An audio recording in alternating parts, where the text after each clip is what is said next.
కీమా చేశాను. పిల్లలకి పొద్దున బ్రేక్ఫాస్ట్కి కీమా ఎగ్ కర్రీ కూడా చేశాను. ఇప్పుడే తినేశారు. సో కీమా మెంతం వేసి చేశాను. తర్వాత చికెన్ చేస్తున్నాను. ఇది 2 kgs చికెన్. 2 kgs చికెన్లో ఉప్పు, కారము, అల్లం వెల్లిపాయ, పచ్చిమిర్చి, కొత్తిమీర, ఓన్లీ కొత్తిమీర, కొంచెం అంత ఆయిల్, వాటర్ వేసి బాగా బాయిల్ చేసి చికెన్ అంతా మెత్తగా కావాలి. మెత్తగా అయిన తర్వాత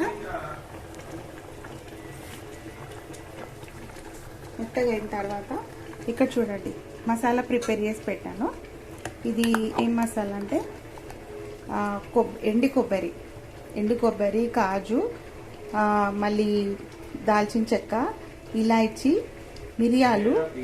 ఈ వెదర్ బాగా వర్షం పడుతుంది కదా, వెదర్ బాగాలేదు కదా, అందుకని మిరియాలు వేసిన. ఉల్లిగడ్డ, పచ్చి ఉల్లిగడ్డ కొంచెం అన్నీ వేయించుకోవాలి ఆయిల్లో. లైట్గా ఆయిల్ వేసి వేయించుకోవాలి. వేయించుకున్న తర్వాత ఇలా మొత్తం ప్రిపేర్ చేస్తాను.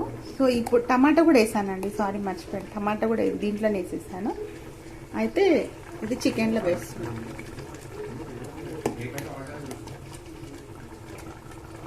అంటే మంచి గ్రేవీ వస్తుంది, బాగా వస్తుంది. చూడండి, ఉప్పు తక్కువ ఉంటే చూసి వేసుకోండి, ఓకేనా. ఇలా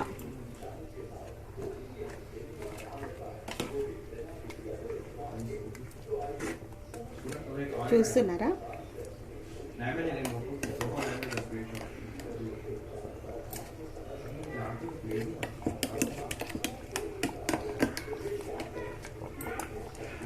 ఇలా మొత్తం పేస్ట్ అంతా వేసేసి కొంచెం ఉడికిన తర్వాత ఆయిల్ అంతా పైకి వచ్చేస్తుంది కదండి, అప్పుడు కొత్తిమీర వేసి స్టవ్ ఆఫ్ చేస్తే సరిపోతుంది. జాగ్రత్తగా ఉండండి, వర్షాలు బాగా పడుతున్నాయి. వేడి నీళ్ళు తాగండి, బయటికి వెళ్ళకండి. పని ఉంటే వెళ్ళండి, వెళ్ళొద్దు అనట్లేదు, కానీ కేర్ఫుల్గా వెళ్ళండి, ఓకేనా. నేను పప్పు చారు కూడా చేశాను, రండి చూపిస్తాను. పప్పు చారు, ఓకేనా. ఓన్లీ పప్పు చారు, చింతపండు వేసి చారు అంతే. ఇంకా దీంట్లో ఏమి వేయలేదు, మునక్కాయలు అవి ఇవి ఏమి వేయలేదు, ఓకేనా. Bye friends. మీరేం చేశారో నాకు ఒకసారి కామెంట్ బాక్స్లో